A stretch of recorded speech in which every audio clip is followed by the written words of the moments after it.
Hello everyone, welcome back to my channel. So ఇవాళ రోజు నేను చేయబోతున్న రెసిపీ ఏంటంటే కోకోనట్ రా మ్యాంగో చట్నీ. దానికోసం వచ్చేసి 3 రా మ్యాంగోస్ తీసుకున్నాను అండ్ 1 కోకోనట్ అయితే తీసుకున్నాను.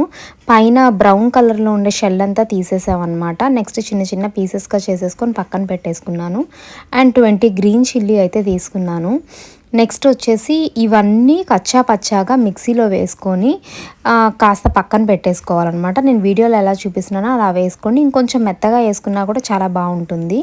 అండ్ దాంతోపాటు తెల్లగడ్డ కూడా వేసుకొని అవి కచ్చా పచ్చాగా చేసుకొని పక్కన పెట్టుకున్నాను.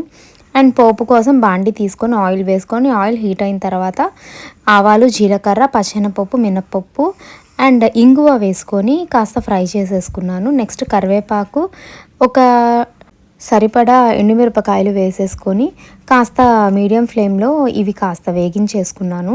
నెక్స్ట్ వచ్చేసి ముందుగానే ఇవి దంచి పెట్టుకున్న ఆర్ మిక్సీ పట్టుకున్న ఈ పొడి అయితే వేసేసుకొని కాస్త కలుపుకోవాలి. 5 మినిట్సే కలుపుకోవాలి లో హీట్ మీద. ఇవి పూర్తిగా వేగకూడదు. సో ఇలా అయితే కలిపేసుకున్నాను. నెక్స్ట్ ఇందులో సాల్ట్ అయితే చల్లుకున్నానండి. నేను ముందు అయితే మిక్సీ పట్టేటప్పుడు కానీ ముందు యాడ్ చేయలేదు. సో ఇప్పుడైతే సాల్ట్ వేసేసుకొని బాగా కలుపుకోవాలి. సో స్టవ్ ఆఫ్ చేసేసుకొని కొత్తిమీర చల్లేసుకొని ఇంక ఇది సర్వ్ చేసేసుకోవచ్చు. నేను చూపించినట్టు ఇంకొంచెం మీరు ఇంత బరకగా కాకుండా కొంచెం మెత్తగా అయితే వేసుకోండి. నేను తీసుకున్నది కాస్త ముదురుగా ఉండే కొబ్బరి కాబట్టి ఇలా వచ్చింది. బట్ ఇంకొంచెం లేతగా ఉండేది తీసుకుంటే చాలా టేస్టీగా అండ్ కొంచెం బాగా వస్తుందన్నమాట, సాఫ్ట్గా.